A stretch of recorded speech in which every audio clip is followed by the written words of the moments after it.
The guy was a challenge. We're looking at what we have for display for Minot light. The first light, and we got a few pieces here for the second light, but the first light is the major part of this exhibit now. What you see here for pictures is a good example of how this light was built. There are no photographs that were taken that we know of. These are all computer generated.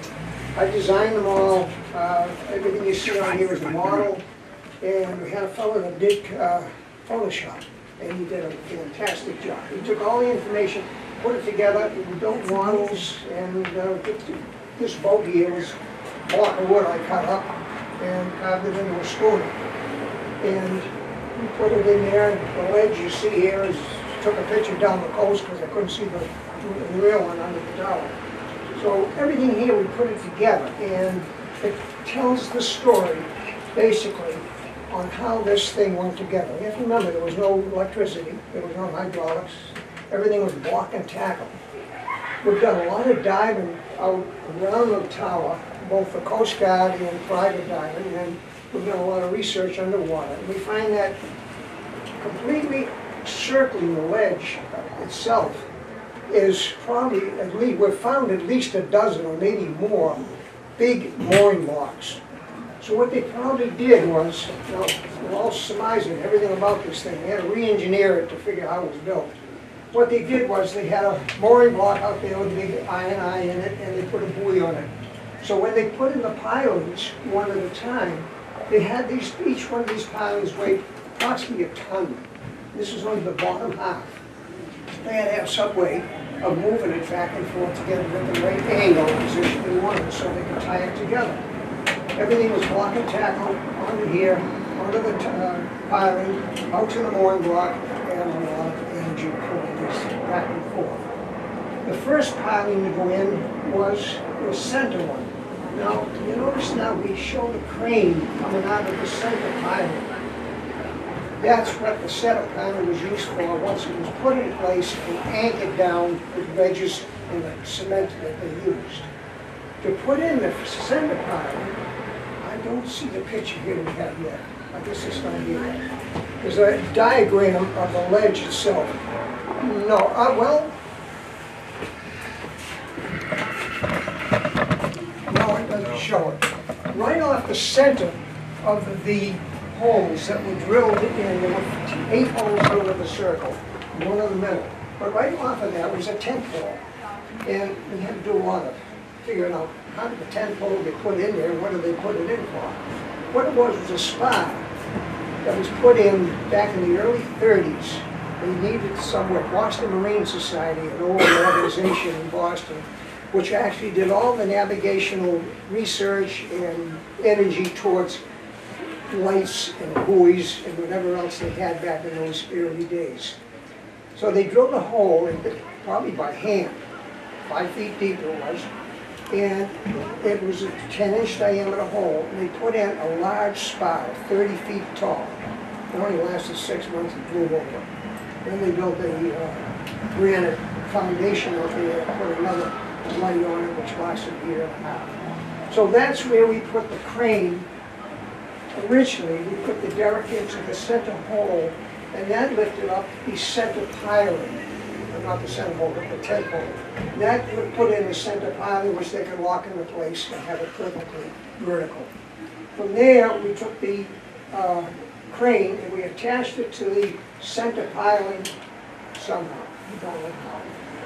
Probably called it clamps. And then we put in each one of the pilings around the 8th circle. Once they got the pilings in, it was about, they were all about 20 to 22 degrees is what it shows. And each one was brought down from Boston where all the ironwork was made at the Cyrus Alger foundry in South Boston. It was the largest foundry in the area, made cannons for the Civil War after the light was built. So everything was brought down on these schooners. This schooner was referred to as a schooner barge, for those who don't know about it.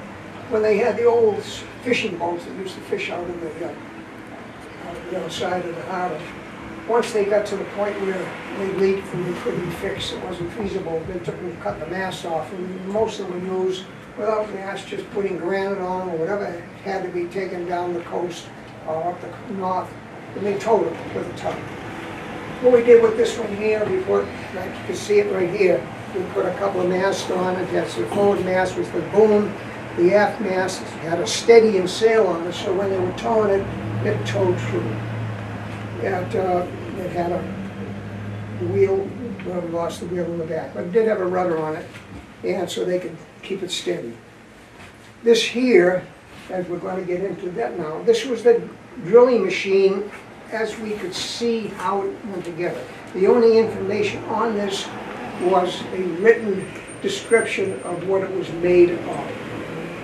And I built them on it best I could, thinking of this is what I got for information. I put it together. It actually works. And as you crank it, there were 2 men on each side. They cranked for 20 minutes. It took approximately 50 turns to drill the hole down probably 6 inches. They went down 5 feet. A lot of work. As the drill weighed, as you can see on the outside there, the drill worked off of a cam, and it dropped up and down 8 inches. And it weighed from the top to the bottom of the head of the drill, it weighed approximately 600 pounds over the iron shaft. So it had a lot of oomph to it. Took some figuring to say, well, how did they get it back up again? But they didn't mention anything about this thing turning also. So we figured, well, it worked with a counterweight. So in where we have it set up now, it actually goes up and down. As you crank it, the cam pushes it down. The counterweight, once the cam turns, the counterweight pulls it back up again. The counterweight had to weigh about 1,000 pounds, we're figuring, for that to pull back up again. The only question we had on it was, it tells that it was pounded down by the weight of it to hit the hole, but it had a Z-shaped cutting tip on the bottom of that head, made out of a heavy steel.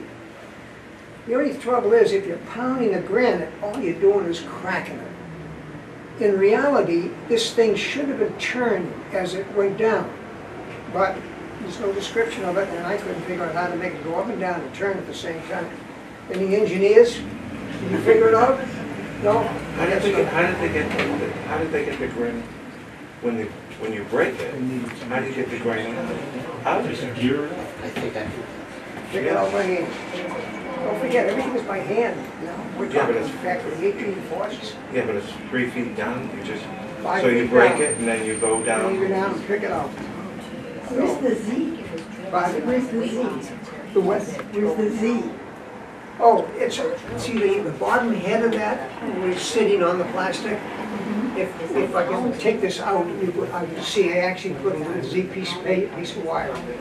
Yeah, and that's what it was, on the bottom of that, and it actually pounded into the granite. And they created a 12-inch diameter hole. Because the piling going into it, now these pilings were, originally were smaller, and they changed them before they finished them. So they wanted to put, as they go into the ledge, it had a 12-inch length of 10-inch diameter. From there, it went down 5 feet into the hole, tapered down to 8-inch. On the top, it went up to the top here, where it fit into these couplings that you see here. It went into them at 6.5 inches. And I'm going to take into what we're looking at here is how flimsy this thing was. We know it was only 25 feet at the bottom. We're coming up here into a coupling. The coupling weighed up to 700 pounds each. Now, coming up here, we're putting all the couplings on. From the top of the couplings, going with our second set of pilings, we start out at 6 inches in diameter and wind up at the top at 60 feet. There's a room if you want to come in. Not much here. Don't worry about the camera. Don't worry. No, you're fine. Don't worry about the camera. Just So, you're good. As you can see, we're putting up all the pieces here. This one here shows a little angle piece. We've actually found one of Oh, those. Joe, you said at the base, it was, what was the What's that? At the base, what was the diameter? It's 10 inches in diameter where it goes into the ledge. It's 10 inches. Right. And at the top Then it is, goes down to 8 inches and 5 feet in the bottom hole. and at the top it was 4 inches.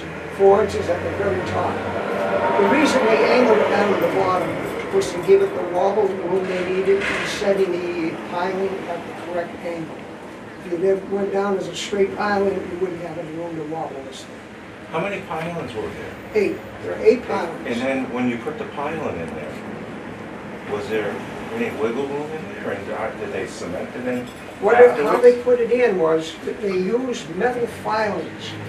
Metal pylon. What does salt water do to the paint? Right. Yeah. They put metal filings in, figuring they were going to rust and they would create a cement.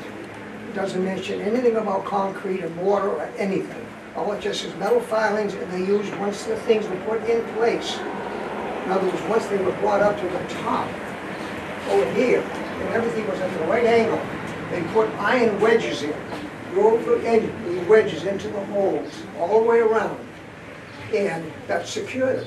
That's But the pylons in the granite, In the granite. on the bottom, great. right? Those, so just metal filings? That's No it. cement?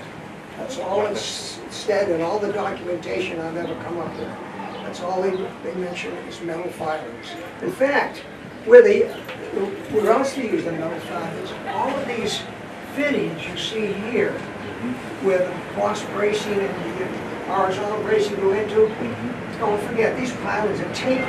So when they made these fittings, the fittings just had a round hole in them. So they slid them down to where they wanted them, wedged them, put metal filings in those too, but they used, with the metal filings there, they say they use zinc. So the zinc, there again, well, doesn't last too well with salt water either. So everything seemed to deteriorate as this thing wobbled.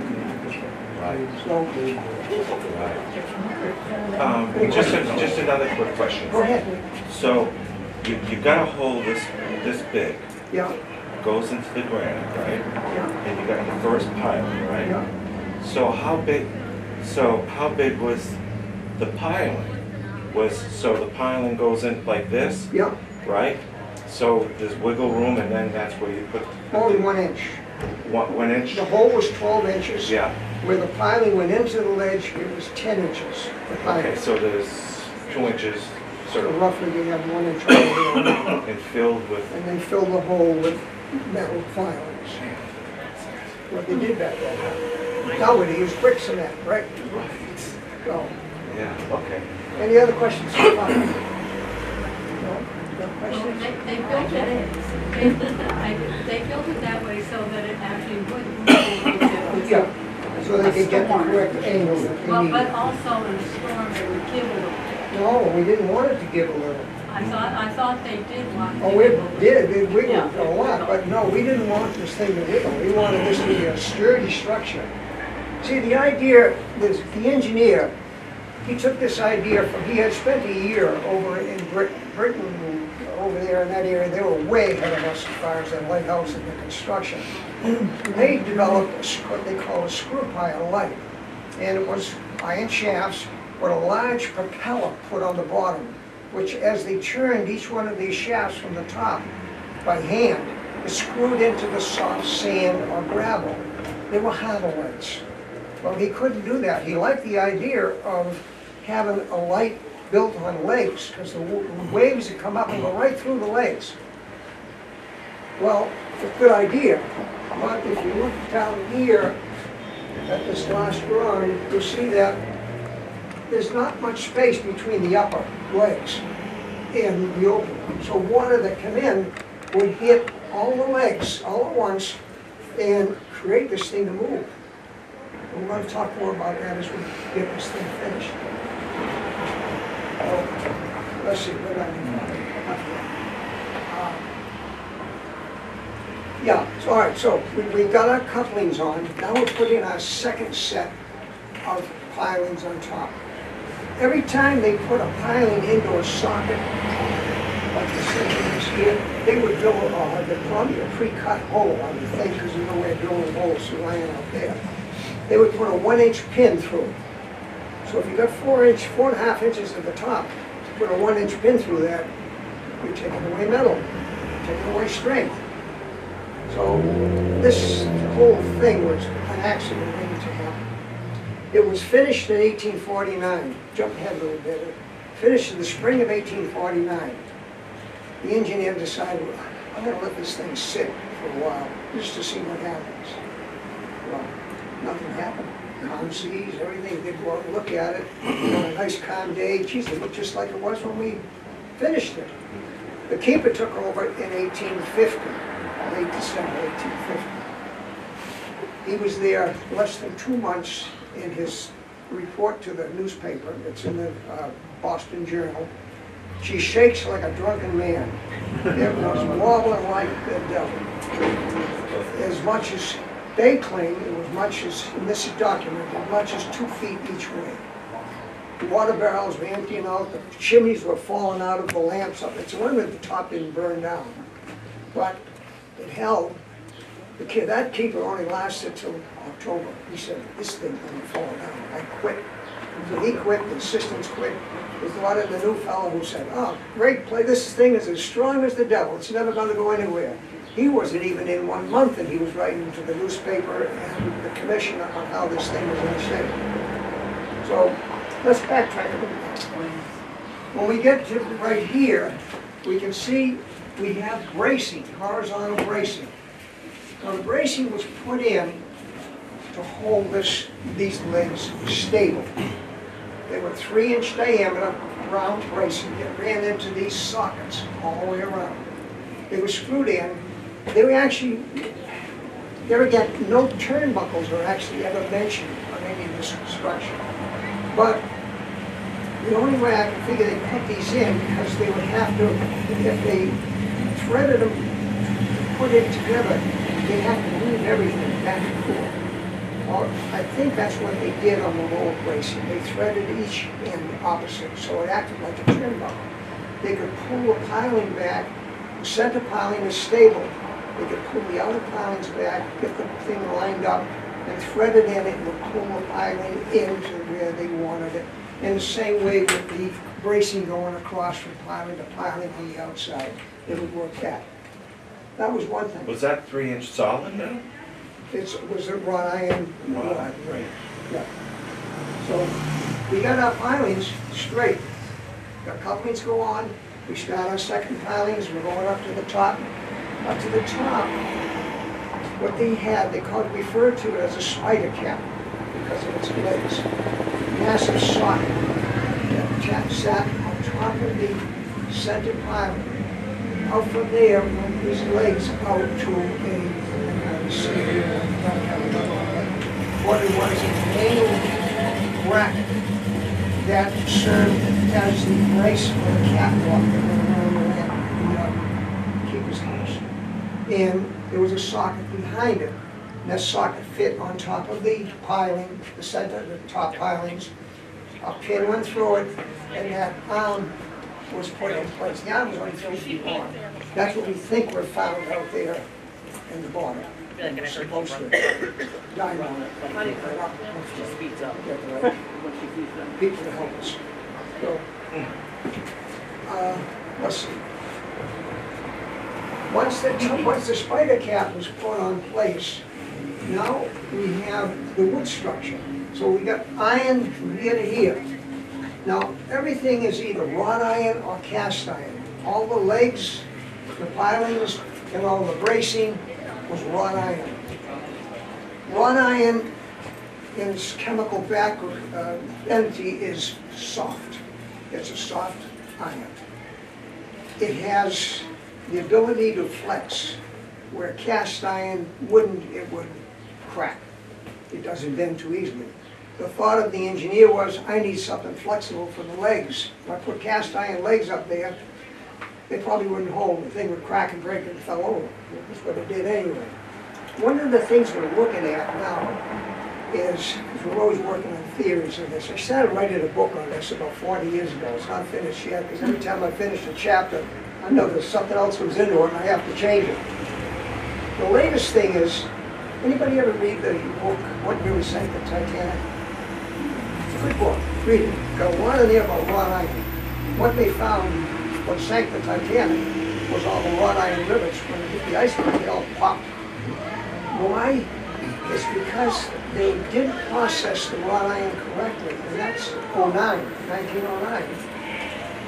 But the wrought iron rivets were full of slag. Slag being a byproduct of the ore when they melted down. They didn't clear it all out. So what they found, I guess, from what reading, slag, if it runs horizontal up through, vertical, I should say, up through the iron rod, it strengthens it. It's like a piece of wood, a vein in the wood. If it runs horizontal across it, it's a weak spot, and all the rivets snap right off. So when they took the rivets and analyzed them, chemically analyzed them, and then used a microscope to look at them, they found out that it's full of slag. So let's go back 70 years. How did they process iron, wrought iron, back in the 1840s? Where did they get the Iron ore. I know, but was there a certain manufacturer who was commissioned to do Yeah, that? that Alger Engineering in South Boston. They Whether he processed the engineer or the material or bought it, there's no information. I've tried to chase that whole scenario down. Where did Alger, what did he do? You know, and the only thing I can find out through Boston, all the historical places in Boston, is they tell me where he lived, if they knew where the foundry was, but as far as how, why, I can't find out. You go to different foundries around here now, local, and they say, wrought iron, what's that? Thing of the past. So, anyway, that's the story with wrought iron. The theory now is that it's maybe all the wrought iron pilings were not processed correctly. Slag wasn't taken out of them. I may not have known anything about slag back then. So we're trying to get a piece of piling up so we can take it and send it out and have it analyzed. The ones who do that is out through Maryland. There's a college down there, John Hopkins, I believe it is, and they're the ones that did the analyzing for the Titanic rivets. So we'll try to get things up, and that will tell us another part of the story. That's all. So was there a debris field around the ledge then?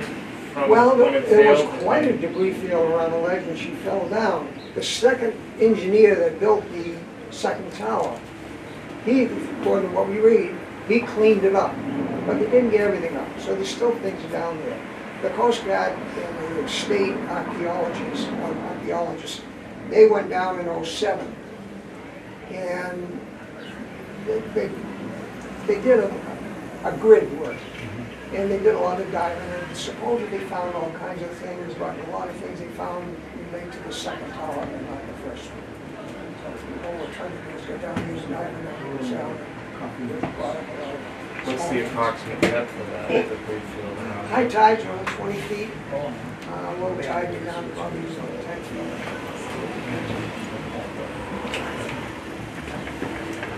Any questions? Hey, Joe. Did I miss the part of the story where it fell down? Jeff, you haven't got there yet. Still standing. All right, okay. Okay. Now we start at the woodwork. We hired a new contractor now. Let's back up one thing. Swift, the engineer who built this, designed and built this, we've kind of hashed over this whole scenario. I can't really blame Swift as far as the engineering. He was not an ocean engineer. He was a bridge engineer. He built things that didn't move. So, but he designed it. His superiors in Boston at the Corps of Engineers who overseed everything, they agreed with him. Good engineer. Build it. The biggest thing was cost. $30,000 to build this light, $300,000 to build the second light out of stone. It was recommended by everyone who wanted the light in Boston that they build a stone one. But it didn't work. Money talk. So once Pomeroy, the contractor, got through it, he built the grill. I think he did a lot of the construction changes and design changes. doesn't mention anything about Swift, because Swift wasn't on the job. He was working 3 other jobs at the same time they built the tower. So he only went out there when there was a complaint by the keepers. Before that, it doesn't mention him at all. There was another contractor brought in to do the woodwork. After all the steel was up, all the iron was up in place, all the bracing, he brought in this fellow named Dennison from Boston. He took over as the contractor, and he built the second part of the tower, which would be all the woodwork. From the top of the spider cap, they built a room which was to be the storeroom. Above that was another room which is the keeper's quarters. This is what we thought. Above that was the lamp room, which was built out of iron. That would be the cast iron. But there were no bracing put on there yet. So it's developed, we need bracing in the middle here anyway. That would stabilize this whole thing from twisting. Well, if you look at the bracing, it's pretty much like this. That's not what bracing does. If it's that narrow, it's going to do that. It's going to create the wall. When you put angle bracing in, minimum of 45 degrees is when you get the full strength out of your bracing. They had turn buckles. We know that because it's very good documented. So that was another error that was made. And why wasn't it picked up? Maybe we didn't know about it then. It's hard to say. So we started out all the woodwork. The woodwork was, for what we can find out, all it was either nailed or screwed or bolted together. It was double planked. Put in, there was these large iron, cast iron pieces that there was maybe on 8 sides, and each one on an angle, and they held two-inch planks, so they're 4-inch spacing. The planks were put in horizontally on the inside, and then vertically on the outside and screwed together. Right? So, once we got all the woodwork done, and the doors in, the windows, as far as we know, there's only 2 windows on the inside of the tower facing land, which makes sense. Why would you put a window on the outside when you've got waves coming up over the top of it, and no mention of it? The only thing we do have is information from the keeper saying that it leaked like the devil. Water used to get as high as 2 inches on the inside of the floors during a storm. How they lived in this thing, I couldn't tell you. But I know I've been out in the new tower in some rough weather, not raised on the top of it, but halfway up. It shakes like the devil, and that's a granite tower. It's not going to fall down, not like this thing. So, once we get the top one, and we wind up with the finished picture over here, it was painted all red as a day beacon, and the lights in it, they show 210 degrees only to the exterior, nothing on land. They had primitive lamps in it. All they were was a lamp, kerosene lamp or oil lamp, whatever they used at the time, with a large reflector in the back, and it reflected out. The visibility was about 6 miles. That was about it.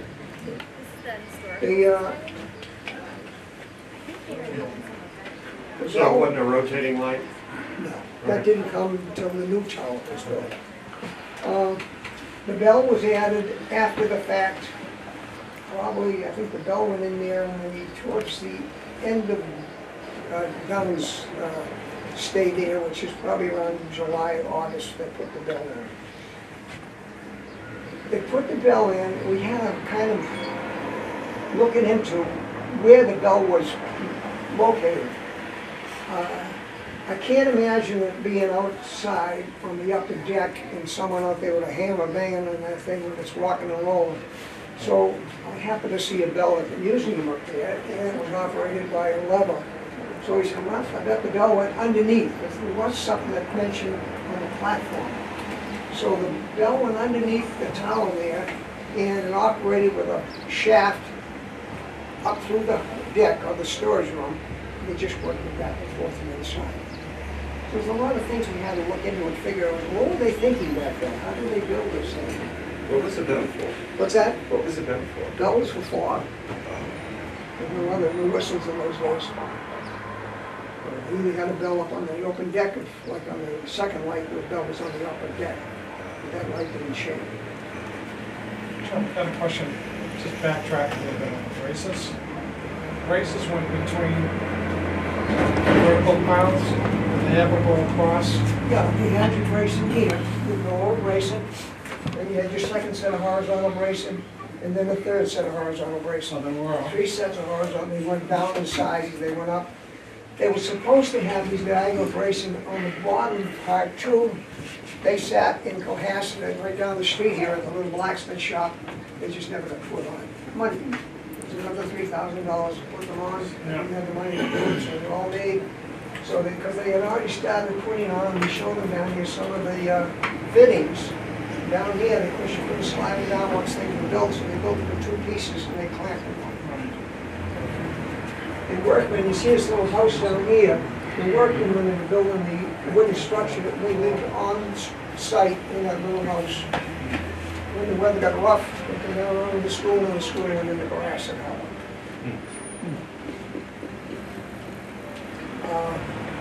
Another question we had was when the light was built was the dory.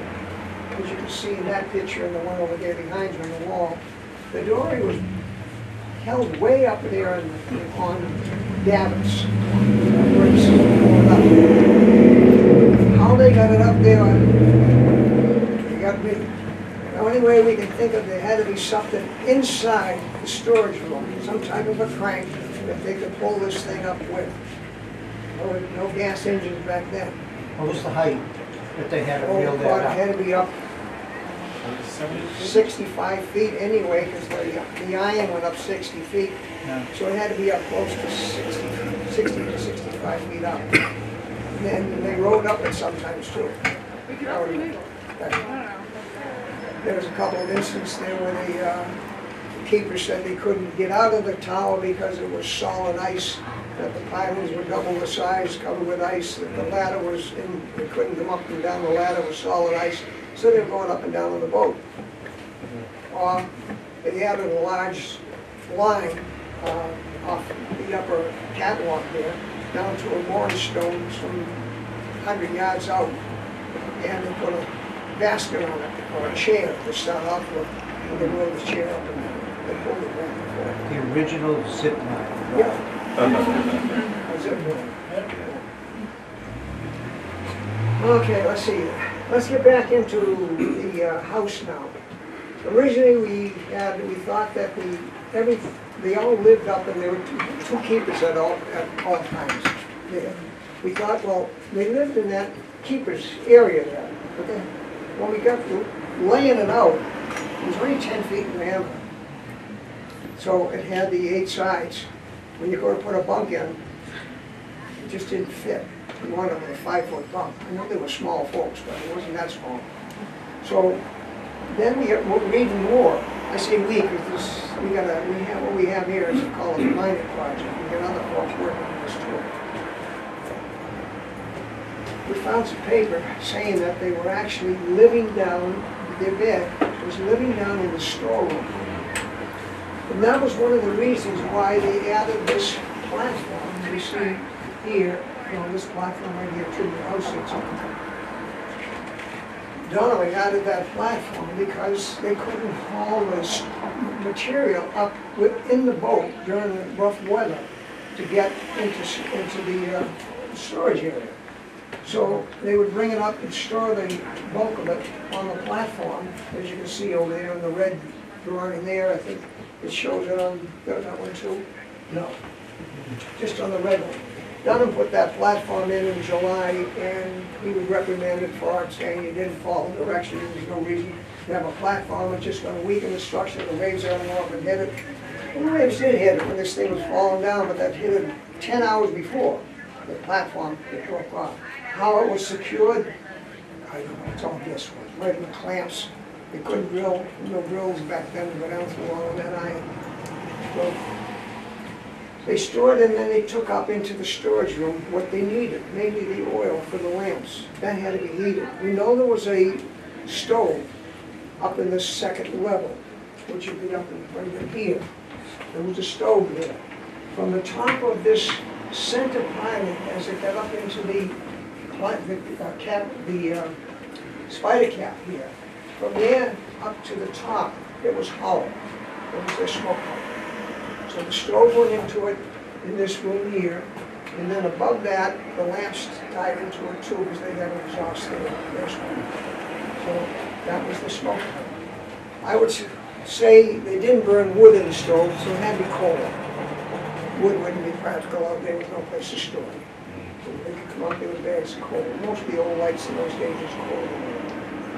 So they lived down in the storeroom area. They had their beds down there, and then up top just was, there was a man on watch. He was in that room there, and he took care of servicing the lamps, probably every 4 hours, or whenever the wind was blowing, maybe every hour. And but once it was finished, as we said, Dunham only lasted for 6 months. 10 months, October, get through in October. The next guy came in, and he was a sea captain. And of course he talked about Dunham and said, he's an old man, he shouldn't have been out here anyway. A month into it, he was writing to the newspaper. Most of your information on the newspapers come from the Boston Journal, and there was a Boston Travel, I believe, in those days too. So a lot of information. The keepers, the assistant keepers, they were writing into the papers as much as they could, getting interviews. So he took over, and like I said, he wasn't in there a month. He was talking about us too, saying that the tower, he kept writing. Swiftly, they'd go out there and inspect the tower on calm day, and they wouldn't find anything wrong with it. Perfect. Leave it alone. Great, never fall down. A few months later, in April, it went down. Now, when it went down, the storm itself, it was a northeast type storm. But it was of hurricane force. Winds were estimated, documented, winds were estimated over 100 miles an hour. Waves were actually hitting, according to what they say, waves were actually hitting, they could see it from land, up to the house area where they lived. Mind it, the ledge on the seaside, it drops off on a curve. It was down to about 30 feet or more, deeper as a result. So as the waves roll in, they hit that and they go right up the top, right up the tower. And we've seen it, many of you who live down in the area, we've seen waves go 114 feet over the top of that one. So all it did was come up underneath the tower and just push it up. Now if you have wind blowing at around 75 miles an hour and pushing water, the force it hits a structure at could be as high as 300 pounds per square inch. So hitting that wood structure, it didn't last, it just fell apart. And the whole tower started to move, and it had been moving for over a year now, year and a half. So it was weak. So it all broke off right about the bottom. If you look at these pictures we have down here, they move right there.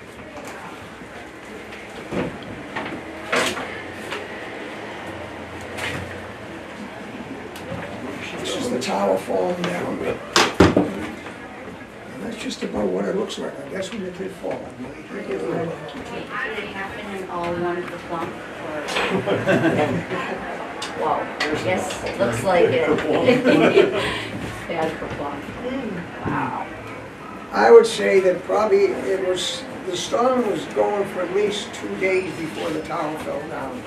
It was started in, I believe, around the 15th, the tower fell down the 17th, about 10 o'clock at night, the last time they said. And there was a lot of talk about when they saw the lights burning. I don't think the lights were burning at all. They were shaped right out of the lamps.